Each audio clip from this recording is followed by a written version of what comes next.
Hi everybody, this is Judy at Judy in the Kitchen. Today we're talking Okra 101, the basics.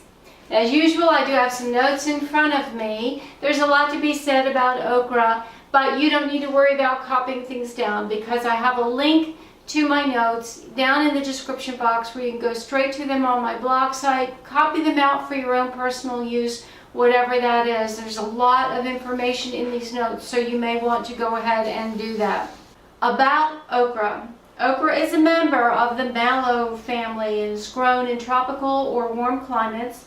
The seeds contain a lot of mucilages, which gives okra its reputation as being slimy when cooked. Now the seeds do release that sticky gel, and it can be used to your advantage. They use it a lot in southern cooking to help thicken gumbos and stews and soups. And now it's also used in Indian and Middle Eastern and African cooking as well, for most likely the same reasons, to thicken liquids in the cooking process. Nutrition tidbits. Okra has an abundant amount of vitamins, minerals, fiber, and antioxidants. And these combined factors make okra a very, very valuable nutritional aspect in supporting our cardiovascular health by reducing cholesterol. It improves type 2 diabetes and supports our digestive function with its fiber content. It helps to improve our eyesight with its beta-carotene, and it even helps to fight some cancers. It's abundant in calcium and magnesium that helps to support our bones, and the amino acid content in okra also helps to add to our protein intake during the day. So it's actually a very, very important food to include in our diet if we possibly can. How to select okra? We want to look for ones that are smooth and have unblemished pods, which is what we've got right here, with a bright green color. And the stem, where it's cut from the plant, can often turn brown shortly after it's cut. So that's no big deal if you find ones that are a little bit brown on the top, but you want that pod to look fresh, bright and green with as little browning as possible, as few blemishes as possible. You want to avoid pods that have large brown spots or dry looking ends, or they have shriveled areas in some sort. Those would be older ones. Now pods, the okra pods are typically harvested when they're anywhere from 1 to 4 inches long. If they are longer than that, they're probably going to be on the tough side. They may be okay to cook in soups, but other than that, they might be a little bit tough, okay? How to store okra? You want to store it loosely wrapped in a plastic bag or in the plastic container that it came in from the grocery store. And like with so many fresh items, you want to use it as quickly as possible. You also want to make sure that you store it dry. Do not wash it until you are ready to use it, because that will cause them to age and create some problems. If you find ones that are soft or brown, it's probably time to toss them out. How to preserve your okra. Okra can be frozen, but it should be very, very fresh if you're going to freeze it. If the pods snap easily, then you know it's fresh enough to freeze. And I do have instructions here in the notes on the best way to freeze them. And if frozen properly, whole okra will last for about a year in the freezer. Sliced ones about 9 months or so. Now some people will slice their okra and bread it before actually freezing it. That way it's ready to go for them to bake or fry later on. And I have instructions in the notes on how to do that as well. You can also dry it and grind it into a powder that can be used to thicken soups and stews with as well. Now according to the Georgia Cooperative Extension Service, the okra does not need to be pre-treated before being dehydrated, okay? So you just want to wash it and trim it and slice it into small slices before dehydrating it. And I've got the instructions here as well. How to prepare your okra? Well, you want to wash the pods well, and you want to make sure that you dry them before you cut them. You can dry them off a little bit, throw them in the refrigerator. That's a very dry environment, or you can just pat them very, very well with a towel. And then you will go ahead and cut off the stem and use them as needed, either whole or slice them. Now, why is it important to dry them first?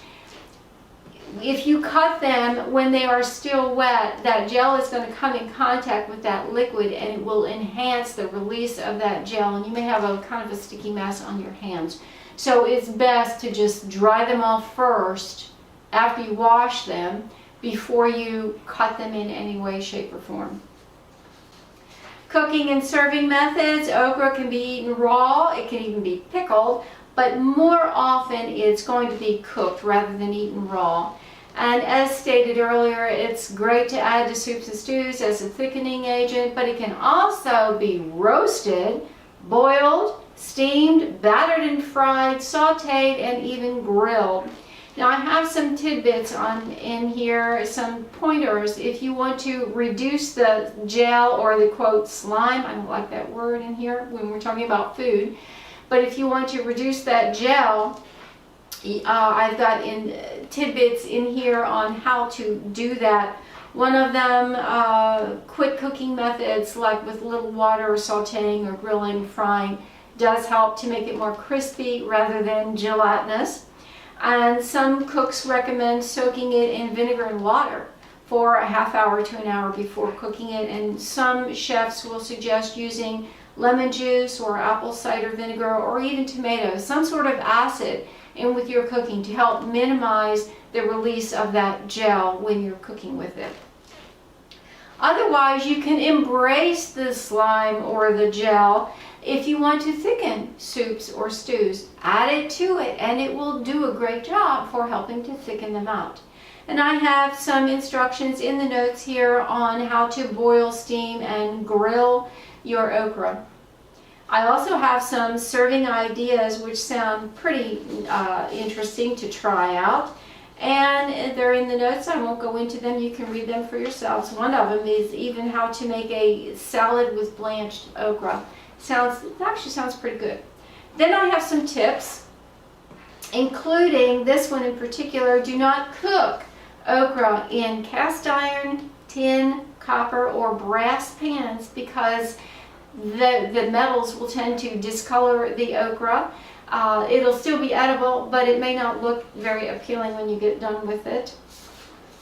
And there are some other tips as well on how to utilize your okra in the best way possible to minimize the unpleasantness from that gelatinous property. Herbs and spices that go well with okra: oregano, sage, basil, garlic, curry powder, salt, and thyme all go well with okra. And the Southeastern Asian cooks will often flavor okra with cumin, turmeric, coriander, and garam masala. Cooks in the American South will often pair okra with chili, cumin, and ground black pepper. So there's different ways that you can flavor it up to meet the different cuisines that it's often used in. Foods that go well with okra: onions, lamb, beef, pork, shrimp, corn, rice, peppers, tomatoes, dried apricots, sounds interesting, eggplant, coriander, lemon, celery, garlic, and vinegar all pair well with okra. Now under that, I have a variety of links for recipes that call for okra. Easy roasted okra, zesty roasted okra with corn and tomato salsa, okra with tomatoes, the 10 okra recipes that will showcase the best of the southern delicacy, garlic sauteed okra, skillet roasted spiced okra. That recipe has over 3,000 5-star ratings. Hey, that's one to check out. And then under that, I have resources as well. So do check out the notes. There's a lot of valuable information in there. Let me know if you have any questions or comments below. I sure hope this helps. This is Judi at Judi in the Kitchen. Have a great day.